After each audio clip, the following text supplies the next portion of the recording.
এই যে যাকে বলা হচ্ছে যে তার ভিতরে যদি ঈমান না থাকে তাহলে সে কি ইসলামিক দলে আসে? তাহলে সে স্লোগান দিচ্ছে কি, হরে কৃষ্ণ হরে বল, আড়ি পাল্লা তাই না? চল 2 নম্বর, উনি কেন আসছে এর ভিতরে?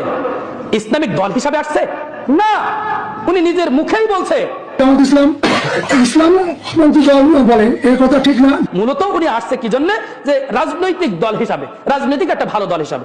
তাহলে আমাদের এই আলেম সমাজ এই ফতোয়া কি করে দিচ্ছে যে কাফের আমাদের মুসলিমদের নেতা হবে? তার ভিতরে ঈমান আছে বলে সে আসতেছে।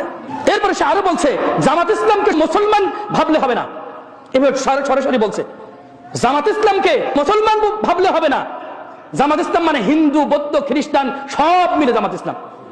এখানে জামাত ইসলামকে মুসলমান ভাবলে হবে না, মুসলমান, হিন্দু, বৌদ্ধ, খ্রিস্টান নিয়েই আজ জামাত ইসলাম। নাউজুবিল্লাহ। তাহলে ইসলাম থাকলো কি করে সেখানে? সেখানে ইসলাম থাকলো কি করে? ইসলাম তো স্বতন্ত্র একটা বিধান, একটা দিন। ইন্নাদ-দীনা ইনদাল্লাহিল ইসলাম। আল্লাহর কাছে একমাত্র মনোনীত দিন হলো ইসলাম। আর ইসলামের অনুসারীদেরকে মুসলমান বলা হয়। হিন্দু, বৌদ্ধ, খ্রিস্টান ওরা সব মিলে ইসলাম। এটা কি করে হয়? আজকের আলেম সমাজের মুখে সব কুলুপাটা। যদি ওরা ক্ষমতায় যায় তাহলে যে গ্রেফতার করতে পারে, আলেম সমাজের সব মুখে কুলুপাটা এখন দেখবেন।